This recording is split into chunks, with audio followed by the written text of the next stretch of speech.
وبشر المحسنین۔ سامعین کرام، الحمدللہ سال دے انہاں دناں چ اسی داخل ہو گئے اللہ دی عنایت اور مہربانی نال، جنہاں دے بارے سرور کائنات صلی اللہ علیہ وسلم نے فرمایا کہ پورے سال دے اندر انہاں 10 دناں دے برابر کوئی دن نہیں، جڑیاں نیکیاں انہاں دناں چ کیتیاں جان کوئی عمل انہاں دا مقابلہ نہیں کردا۔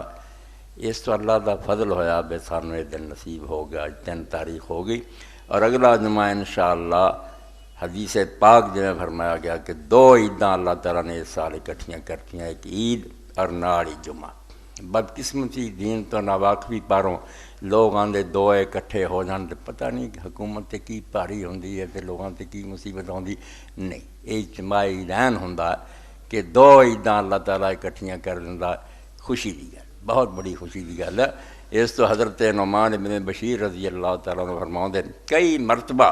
رسول کریم علیہ السلام دے زمانے جے 2 دن اکٹھے ہو جاندے تے 2 ہی نمازاں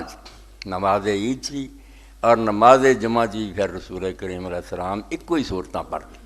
سبح اسم ربک الاعلی، حال اتاک حدیث الغاشیہ، عید چی پڑھ دے پھر دوبارہ جمعہ چی پڑھ دے۔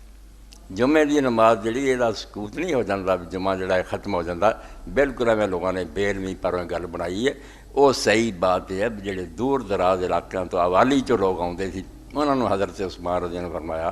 بھائی تسی اگر چاہتے جے تو جمعے تک ٹھہر جاؤ، نہیں تو 9-10 میل تو آئے اگر جانا چاہو چلے جاؤ، تو بشک تسی نہ آؤ، اسی جمعہ پڑھاں گے ہی پڑھاں گے۔ اور ایک باری بھی نبی علیہ السلام نے اس طرح نہیں چھڈیا بھی جمعہ چھڈ دیتا، جمعہ اپنی جگہ تے بالکل قائم ہے، اور خوش ہو کے بالکل پورے جوش و خروش نہ 2 عیداں شامل ہو، عید دی نماز بھی سویرے پڑھو پھر جمعے دی نماز بھی